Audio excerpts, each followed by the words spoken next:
Welcome to this episode of the Wild Sonnets Out Loud. My name is Nicholas Korn, and I am the poet of the Wild Sonnets. In this series, I read 2 selections from the 6 books of wild sonnets that I've written. Each book, by the way, features 100 poems.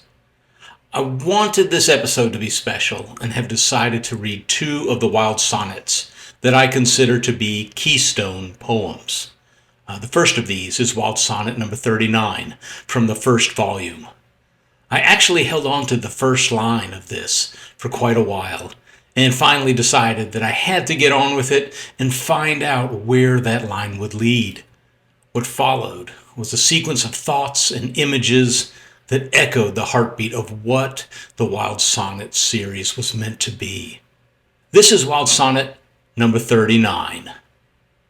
Born as I was, a wilderness of one, a madness of many, and frenzy of sudden and stone, made as I am, of fibre and fume, of riot and ready, of tempest and tomb, of reason and steam, of steady and done, burned into being, this myriad mine, like the sun in an array of rays doth shine. Yet how do we, in our numerable selves, become so strangered and so sleeved into a single name? Scaffold and manifold, fury and frame, so plenteously peopled, as both communion and crowd, a division to be marveled at and mourn, at one in the wilderness, and every moment born. The second keystone poem for today is number 234 from the third volume of the Wild Sonnets.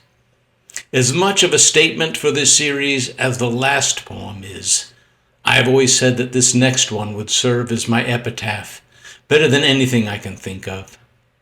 This is Wild Sonnet number 234.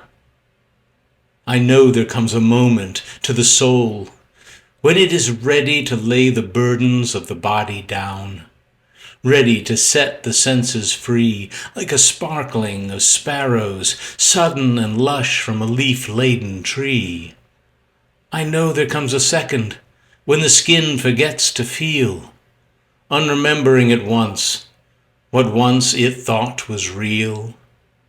I know there comes a day, when only night will claim every monument of ash that I erected in my name. Even then, will the trinity of my one worship be the same? Glory in what's gone, to which reason must resign. Glory in what comes out of desire or design. Glory in all this minute makes as mine. And that was Wild Sonnet number 234 from the Wild Sonnets, Volume 3. I hope you enjoyed today's selections. Obviously, the 2 books featured today are available in paperback, but you can get them also in digital formats as well. I will put the information for these 2 books in the descriptions or caption sections of this post. Also, please feel free to share your own comments on these poems as well. I'd be honored to read what you think. So thanks for watching this episode of the Wild Sonnets Out Loud. I'll be back in 5 days or so with another reading of poems taken from the Wild Sonnets series. Until then, stay wild and stay well.